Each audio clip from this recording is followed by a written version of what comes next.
Yannick Jadot, bonjour. Bonjour. Merci d'être avec nous. Vous êtes favorable à cette alliance Renault-Fiat ? Et incontestablement, dans le monde d'aujourd'hui, la réunion de deux grands constructeurs européens peut créer un géant en Europe.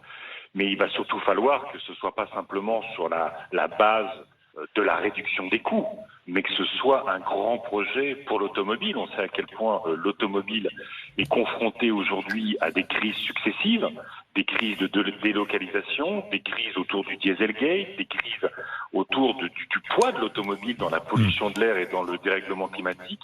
Si un géant avec une telle capacité de recherche se mettait à faire des véhicules qui consomment peu pour les automobilistes et qui polluent peu, ce serait une incroyable nouvelle. Une incroyable nouvelle. L'idée est de créer une entreprise d'une taille suffisante pour investir justement des sommes considérables dans le développement de véhicules électriques et autonomes. On en parlait, vous êtes venu jeudi dernier, vous parliez des investissements en matière d'environnement. C'est indispensable. Le lendemain, Nicolas Hulot, est-ce que Nicolas Hulot a voté pour vous, Yannick Jadot ? Écoutez, j'ai essayé de l'appeler à 23h, mais vous savez que Nicolas Hulot se couche tôt. Oui. Il a cette réputation. Mais je ne sais pas quel a été son vote. Ce qui est certain, c'est que les Français ont quand même dans cette élection, comme les Allemands, comme les Belges, les Néerlandais, les Luxembourgeois, ont voulu envoyer un signal fort qui est que l'écologie doit peser dans la politique, doit peser au Parlement européen et doit peser dans la politique nationale. Et ça, vous savez à quel point nous avons fait ce pari pour l'élection européenne. Oui. De ne pas tricher avec les électeurs. C'est un scrutin européen. Nous allons parler d'Europe. Nous sommes écologistes. Et on va parler d'écologie. Et puis on va arrêter de voter contre. Oui. On va voter pour des solutions, à la fois dans la vie quotidienne comme à l'échelle européenne et internationale. Oui, vous allez nous dire ce que vous allez faire de ce score, de cette surprise. Vous arrivez troisième de cette élection, troisième en France. Il y a une poussée écologiste un peu partout en Europe. Je vais en parler avec Nabil.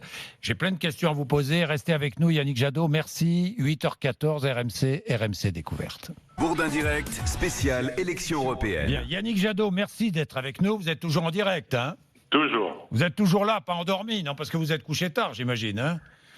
Pas beaucoup dormi, mais quand vous dormez pas beaucoup avec un très bon score et une grande espérance que potentiellement nous sommes devenus le premier parti pour les jeunes, c'est extrêmement enthousiasmant.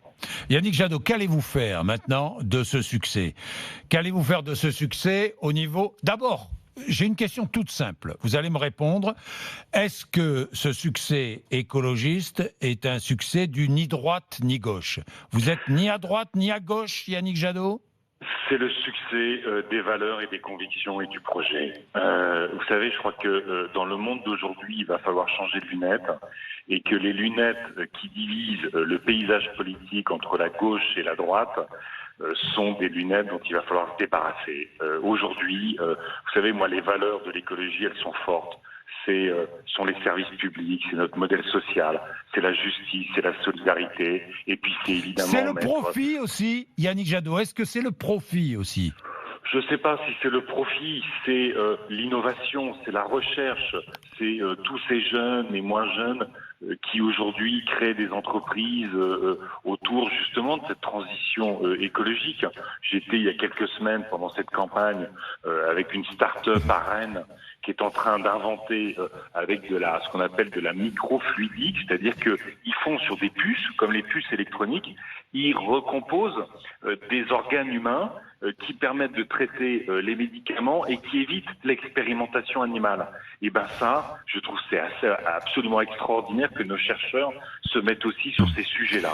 Yannick Jadot, oui. Au Parlement européen, qu'allez-vous faire ? Parce qu'il va falloir élire un président de la Commission européenne. Est-ce que vous êtes capable au Parlement européen, sur certains projets, de vous associer aux libéraux, de vous associer au PPE ou aux sociodémocrates ? On va associer tous les parlementaires à la perspective d'une transition écologique. Nous, l'idée, n'a jamais été de faire des coalitions de groupes, comme on ne veut pas en France faire une coalition avec des partis politiques. Nous, ce qu'on veut, c'est que des projets, des idées, des valeurs guident notre action politique. Donc, on va dès demain au Parlement européen avec un groupe qui a augmenté de 50%. On va porter l'idée que l'Europe doit s'aligner sur les recommandations des scientifiques, pas plus de 1,5 degré de réchauffement, sortir des pesticides alors qu'on va renégocier la politique agricole commune, donner un revenu décent à nos paysans. C'est sur ces points-là qu'on va négocier avec l'ensemble des députés et tenter d'arracher des majorités.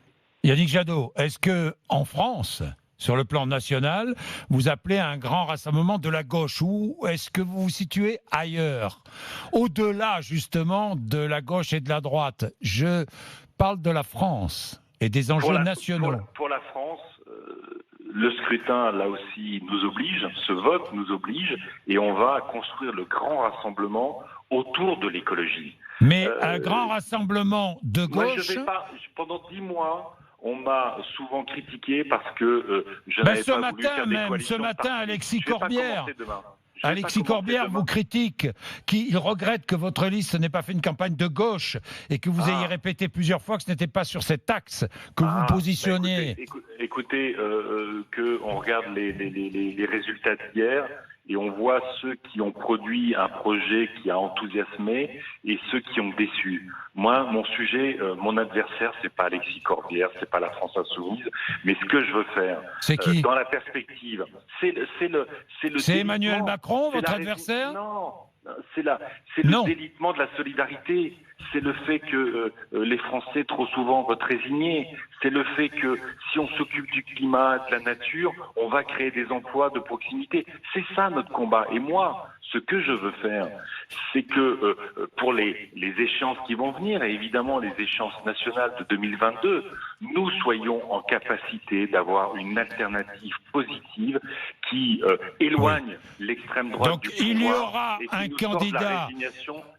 Yannick Jadot, dernière question. Il y aura un candidat Europe Écologie Les Verts en 2022, ça c'est clair? Ce ne sera pas, vous savez, notre responsabilité aussi, c'est de construire un grand mouvement de l'écologie politique qui dépasse la structure que nous avons aujourd'hui. Bon, mais il y aura un candidat vert donc en 2022. J'espère, pour gagner.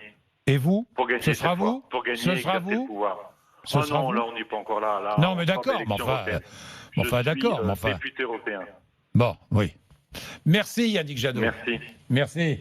Nabil.